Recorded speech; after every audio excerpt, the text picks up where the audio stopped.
again, verify once you reach 1000, you'll get that little beep tone, and make sure that alt select is selected. That's also a good indication of telling yourself, hey, we need to double verify that.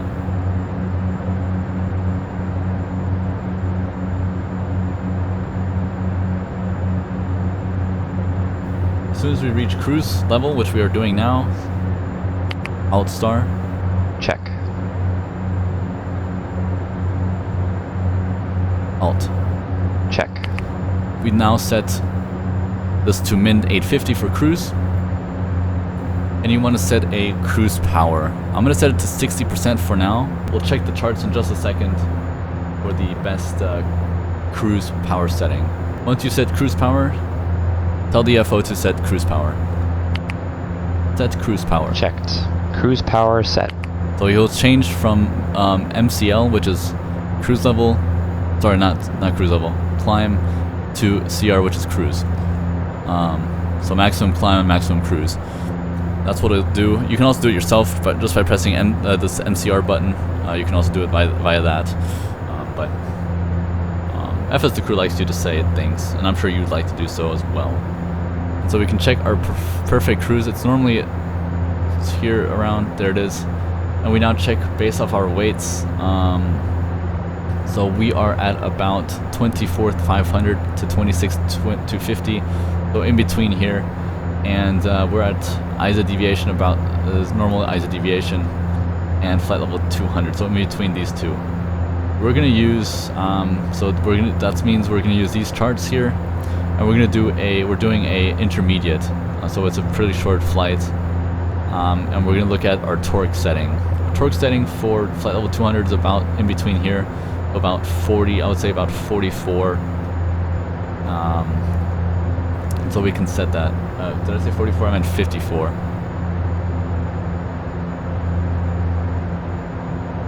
Of course, that's just balling it because we're definitely not at only 24,500 kilograms. We're a bit heavier than that. We do need to keep a faster torque, so I'm going to keep it at 60 for now. I think that's a good speed to be at. Actually, I'm gonna decrease a little bit to 58 maybe. Okay, that's a good cruise power. So cruise power is also determined by the charts. That's something you'll need to look up yourself, but shouldn't be a problem. Okay, so the first things we need to do at cruise, since flights are very fast in this airplane, there are already a few things you should do.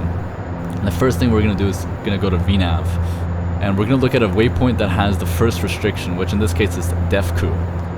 So go to the previous page, the first page, press 2, and choose DEFCU. Then see that VNAV is then calculated to DEFCU. You can see that this is the deviation in miles, so in case you want to reach 10 to 12,000 feet at a certain mileage away from DEFCU, you can program that in. We're going to keep this at 0, so you just press enter, you don't have to press 0. We're gonna keep this restriction in, and then what we need to do is we need to check our ground speed once we're perfectly in cruise, and you divide that by 2, which is about 1,600 or 160, and you add a 0 to it, so that's 1,600, and you press enter. You should then get about a target angle of attack, or an angle of around 3 degrees. If it's lower, make the descent rate a bit faster to match 3 degrees as much as possible. So we're going to use 1,700 feet, and you can see that top of descent is already in 40 miles, which means we definitely need to do a few things now before top of descent. And you do normally prepare top of descent at about 80 miles away from top of descent, where you plan for your descent about 80 miles away from top of descent. So we definitely need to get some things done here. So the first thing we're going to do is we're going to check our weather ATIS. We already did our VNAV path. That would be the first thing I've done. The next thing I'm going to check weather. So your arrival will automatically populate. I'm going to go ahead and press send, and I'm going to check the weather information. We're then going to set that altimeter to our standard baro. So the standard baro is basically just used as their preset QNH, which is going to be 1010 Oslo. We're going to set that in here already. Next, we're going to make sure our landing elevation is set for our arrival, which we've already done before, which is around 700 feet. GBOWS position switch lever. This depends on your runway length and your conditions. So you use flaps 15 if the runway is greater than 2133 meters. If you're flying in dry conditions with no tailwind, or if you're flying in gusty conditions or wind shear conditions are forecasted, flaps 15 gives the best recovery performance. So in heavy winds, but not flying in tailwind, so in heavy wind conditions and not flying in tailwind, or if the runway length is greater than 2133 meters, we can use flaps 15. Flaps 35 is used for runways less than 2133 meters. With tailwind operations, when the runway is contaminated and icing conditions, turning landing with ref speed increase switch on is required. Well, let's check the weather. Do we think it is required? Looks like there is a little bit of light snow. Overcast at 800 feet. Temperature 0, so there is definitely some icing conditions. We will definitely need level 2 for landing, which means we will need to press the increase ref speeds. Just based off that information, I already know we're going to take flaps 35 for landing today. So we've done that. Next, we need to set our speeds. So we set VREF, and then we also set V go around. This is also provided to you by the performance charts by Majestic. So we again look at our performance charts here, and we can check via these charts. So we need to look at what our weights are going to be once we reach Oslo, which you can see here overhead Oslo. We can expect to be at around 25.6, 25.5 kilograms, 1,000 kilograms. So we check here 25.5. I'm gonna say 25.7. So at this weight, we can expect at flaps 35 with level 2 and 3 to have a VREF of 131 and a V climb of 168. That's what I meant, V climb, not V go around. You program V climb. So that's what we're gonna put in.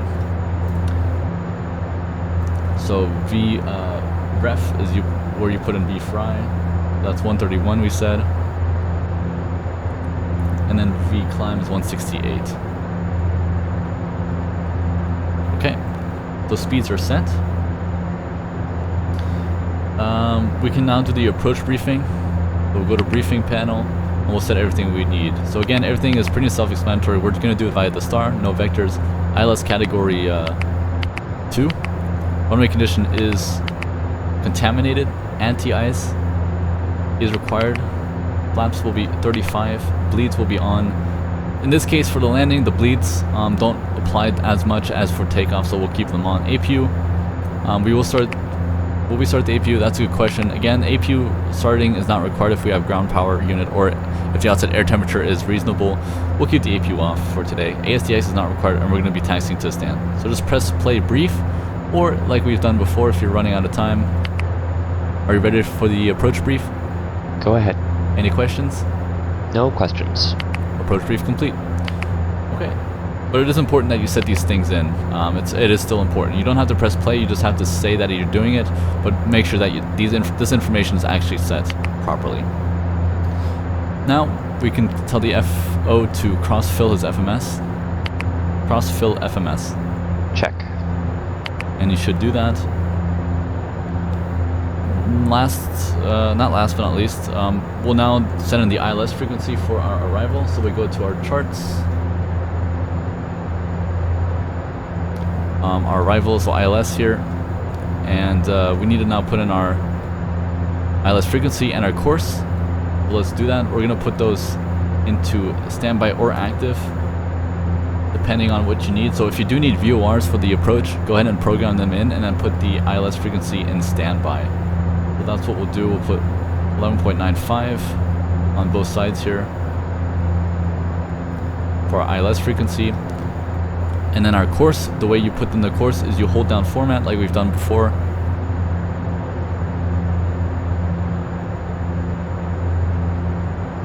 Should work. There we go. And then you can put in your course of 012 today. Hold it down again.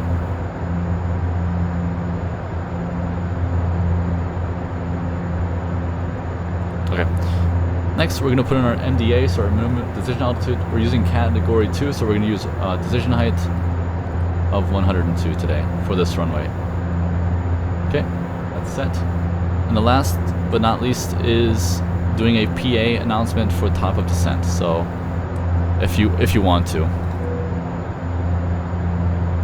FX on the flat deck, the captain once again to inform me that we were a few minutes out from our destination, approaching the top of descent. We'll have you on the ground momentarily. I'd like to thank you again for flying with us. Hoping you enjoyed the flight and the service on board. Vertical speed. Certainly looking forward to having you on board with us again in the near future. Flight attendants, please prepare the cabin for landing.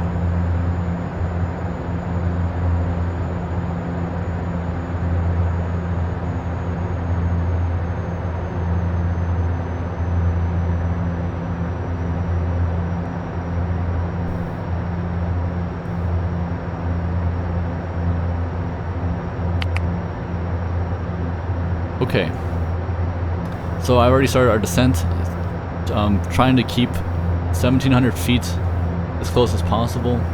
Of course, this will require a little bit of tuning, a little bit of speed changes or thrust changes. So that's not what I'm going to explain here. We're just going to try and stay on the profile. So we're going to do that. Once you reach past transition altitude in the United States, so past 18,000 feet, you then do the descent checklist. We will do it in Europe as well. So here we'll do it once you reach 18,000 feet or even 20,000 feet. We'll go ahead and do the descent checklist to the line. Or call for the checklist at least.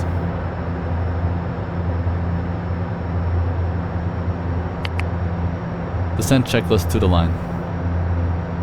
Fuel balance.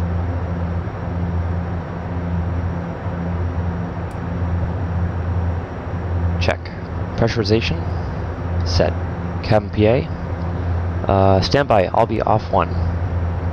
Flight attendants, please prepare the cabin for arrival. Thank you.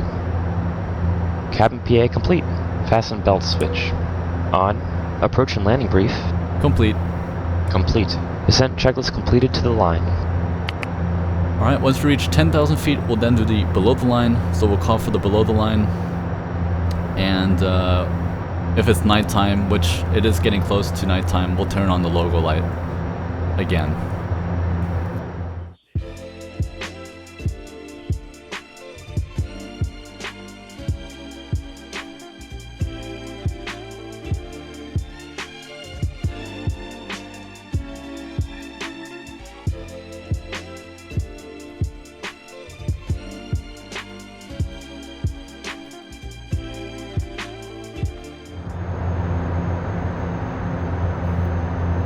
Alright, so just to, we're now level at 11,000. I know that, looking at the chart, at the Gulf Mic 416, we're expected, we have a 220 knot speed restriction, which I'm going to, of course, abide to, so we're going to decrease our thrust to 220 knots and try to hold that as best as we can.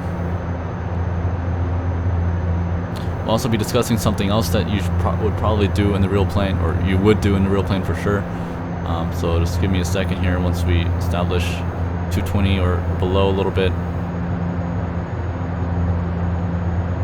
And also see I already planned our descent forward down to 4,000. So now I'm just going to be flying this arc. Okay. There's another thing we need to consider. So what if we are expected to hold somewhere? As you can see here, at Insuf, we can expect to hold there in case ATC is a bit busy or whatever we need to hold. The aircraft does not program that in for obvious reasons, because, you know, not even Boeing does that, because you don't want to fly a hold if it's not required. But you want to pre-program it in this FMC just in case. So the way to do that is you go to Nav, Maneuver, holding definition or define, and then you select the fix you want to hold at, which we said was Insuf via the chart. But we're going to select Insuf, which is 15, enter. We know it's going to be a left turn, and our inbound course is going to be 310. put that in. We're gonna put a time of 1 minute. Oh, sorry, 10. Enter. And so now, if we needed to hold there, we would press ARM hold, just in case. You will notice that it will save this holding definition in here, so it is there just in case we need it. Okay, we are decreasing thrust a little bit more than I like. I'm gonna go ahead decreasing speed. I want to be sure that we're a bit faster than this.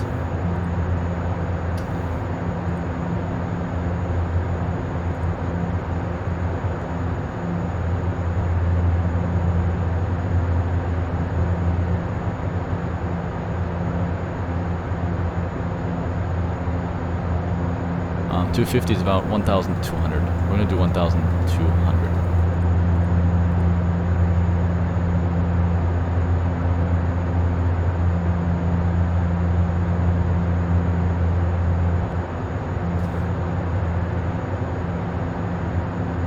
We're gonna pre-select 5,000.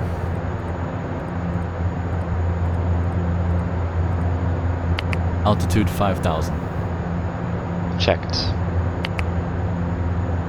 That's another example of a call out that you're changing the MCP mode as well. I haven't done that. I'm gonna be honest. I wasn't very good at that in this tutorial, but that's something you would do in a real plane too. Normally the pilot flying changes anything on the FMC, sorry, not the FMC, on the glare shield, so on the autopilot panel, and then you would announce what you're changing, and he should double check that.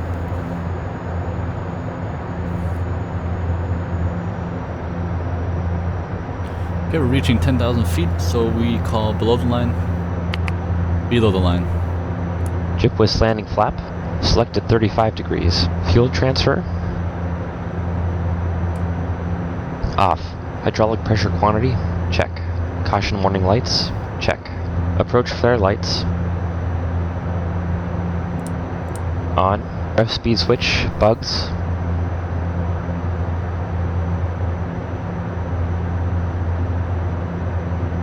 Offset. Off, set. FA notification, complete. Descent checklist complete. Okay. Alright, so our goal today, not today, but our goal always when we approach is to be at around 180 knots, approximately. And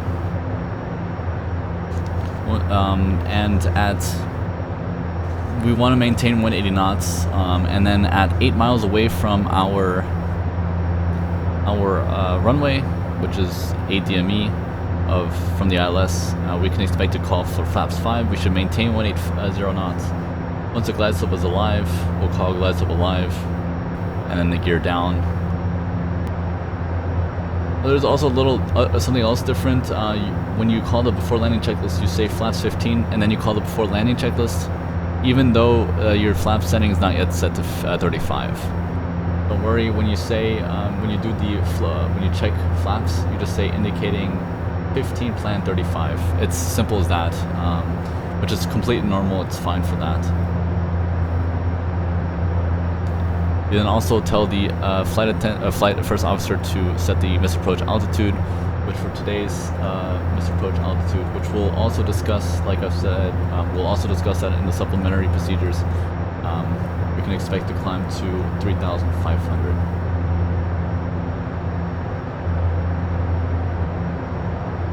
Sorry, to 4,000 even.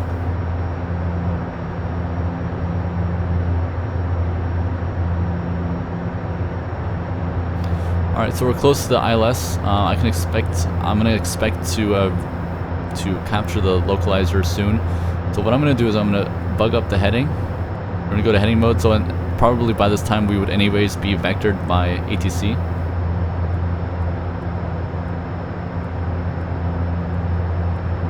And we're gonna switch our nav source to ILS 1 or VOR 1, and then switch our ILS frequencies. Looks like we're picking up some ice.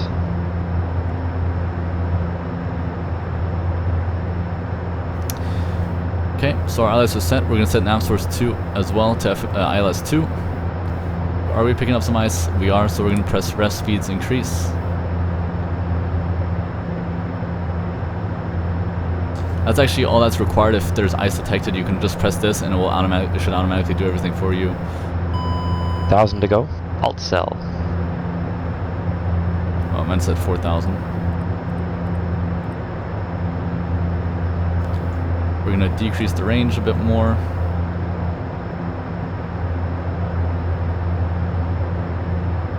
You can now see our DME for the ILS.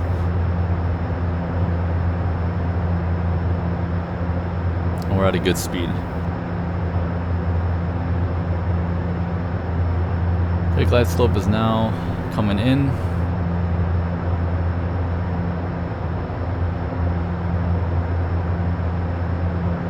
Start to turn right. 320. And we'll arm approach mode for the ILS.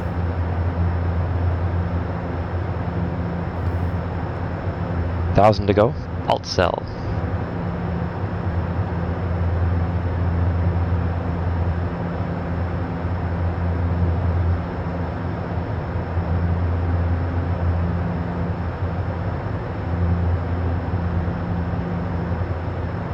Localizer.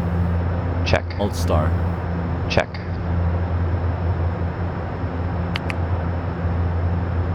Okay, we're now going to try to maintain 180.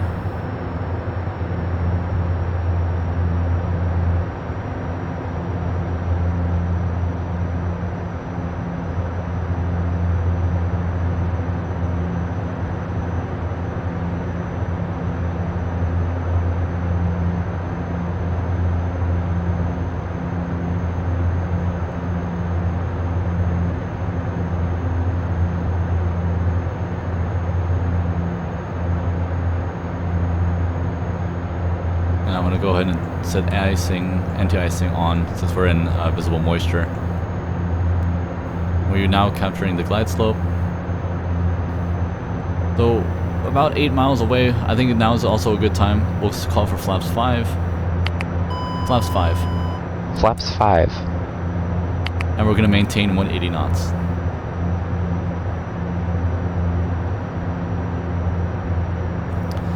Once we are on the glide slope, which we are, glide slope, Check. gear down. Gear down. We call gear down. Missed approach altitude is set to 4,000. That's checked. If not, you can ask the flight attendant to set that for you. We would say set missed approach altitude 4000. Now start to decrease our thrust, our power setting, and as we decrease our IAS, we can then request flaps 15. So we'll do that now. Flaps 15 before landing checklist. Flaps 15. Landing gear. Down 3 green. Down 3 green. Condition levers. Max. Max. Aux standby PTU pumps. On. Bleeds. On min. FA notification. Complete. Flaps. Indicating 15, planned 35.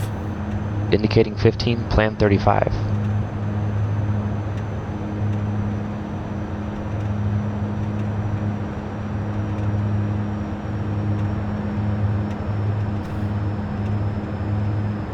Also, just a side note, it is completely normal for have a negative pitch when landing. It's completely normal, especially at these altitudes. Okay, we'll call for flaps 35. Flaps 35. Flaps 35. Before landing checklist complete. Once you're cleared to land via ATC, increase thrust a little bit. Go ahead and set the taxi light back to on for landing.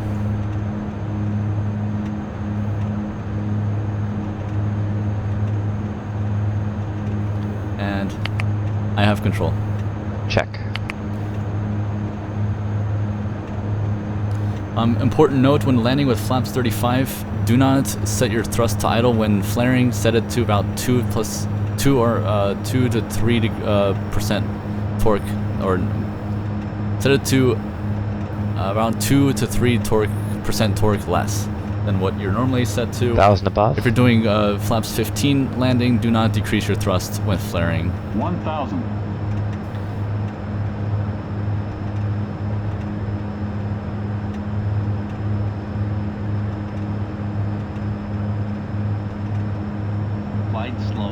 We're trying to reach 131 at our final speed. Glide slow.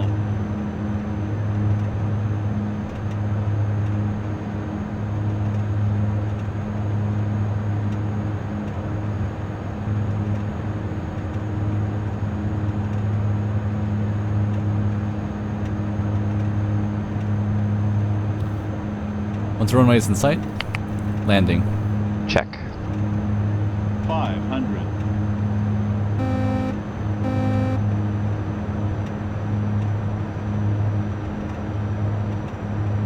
Glide slow. 100 above. Glide slow.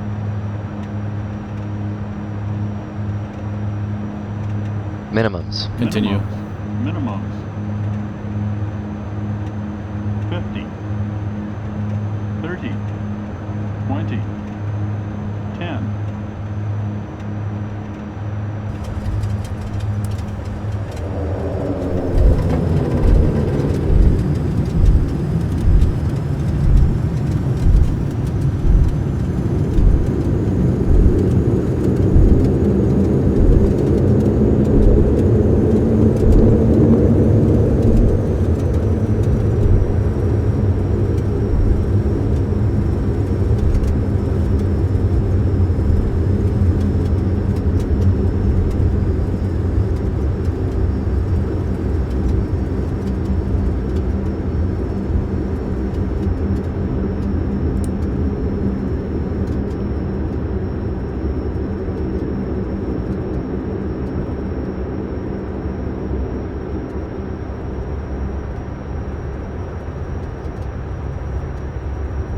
Okay, we're now at a comfortable speed.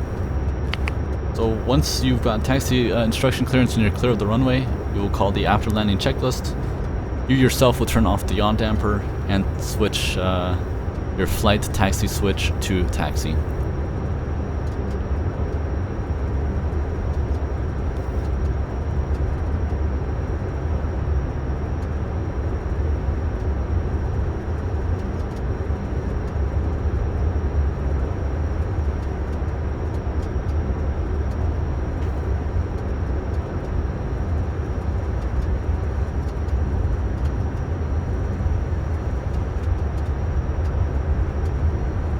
After landing checklist. Okay.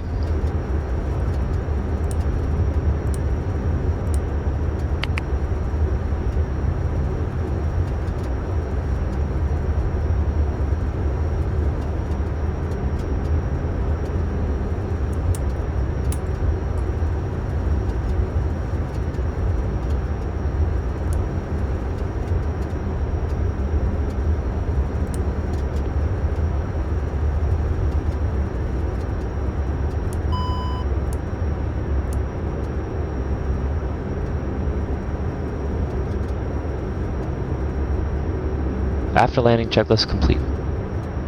Alright, so let's discuss the parking in. So as soon as you're perpendicular to your parking spot, so you're pretty close to turning towards it, go ahead and ask the first officer to set the engine to start feather. So you say engine number 1 start feather. You then start your clock. Also request to set the windshield heat to off, taxi light obviously off as well. You don't want to blind the ground personnel. And at the gate or at the stand you can then turn on the parking brake. You would then start feather the right engine. You can shut down engine 1 if the 30 seconds have already passed, and so on and so forth.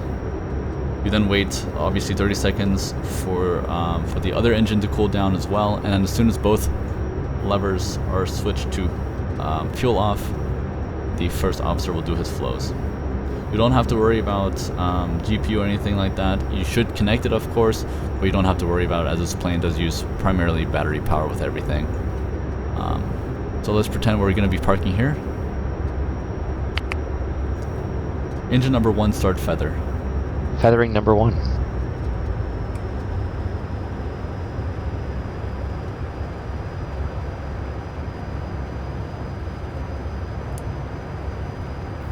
Set windshield heat to off. Windshield heat set to off.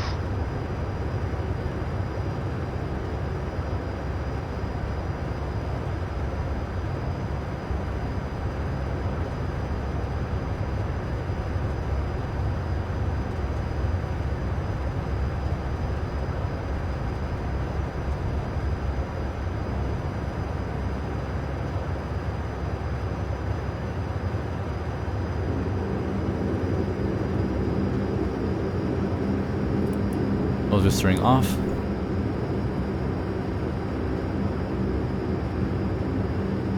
Just to start feather. It's gonna come off now. 30 seconds have passed.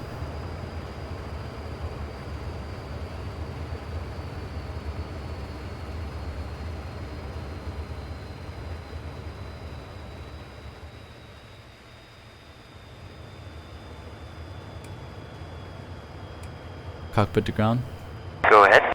Please connect the GPU. Roger, connecting the GPU.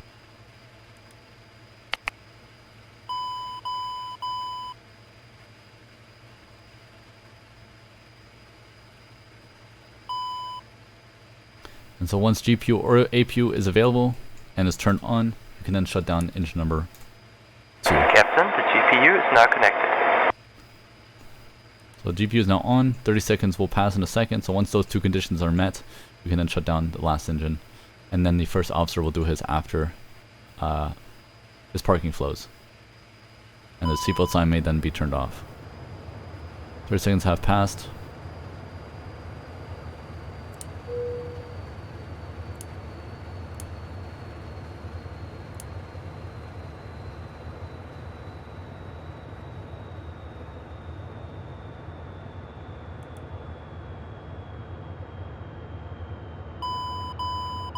Doors will be opened. For deboarding, you can now request deboarding with GSX. So your emergency brakes at the park, power levers are disc, fuel lever, condition levers are start cut off, ice protection. Go ahead and turn those off now. Engine intakes can be turned off. Anti-collision light set off once the RPM is 0, which it is. And we now do the parking checklist to the line. Parking checklist to the line. Taxi light. Off. Emergency brake. Park. Nose wheel steering. Off. Standby PTU pumps. Off. Power levers. Disc. Condition levers. Fuel off. Transponder. Standby. Fasten belt switch. Off. Bleeds. Min off. Parking checklist completed to the line. Alright. Once the APU once everything is done and the APU and everything is supplying power, which it is at this point anyways, you can do the below the line as well. Below the line. External power, APU. External is on, APU is off. External power is on, APU is off. Condition levers. Fuel off. Lights. Off. Emergency light switch. Off. Check that one more time, please, Captain. Standby aux main battery master. On. Off. Batteries on. Parking checklist complete. Okay, so that is the checklist completed. Now, if you were to do a turnaround, you can see now that the status has switched automatically to before start.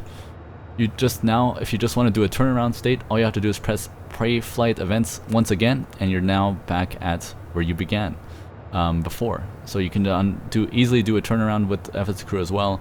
So at this point, after the below the line parking checklist, you can then press run PF events again, and you'll do everything again.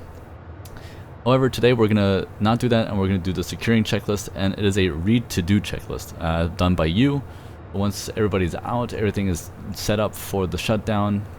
We can now shut down the aircraft, so to say, and we will do so. So emergency brake set as required. We'll keep it on park.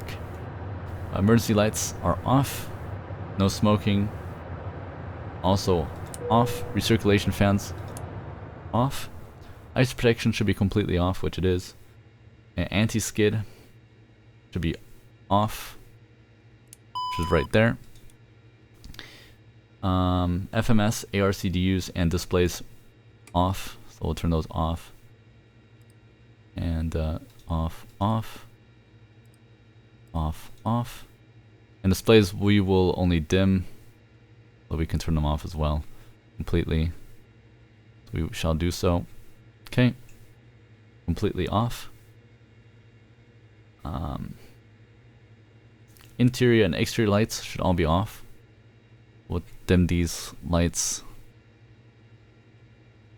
We'll keep the dome light on for now. And exterior lights will be turned off. External power will turn off. Batteries turn off.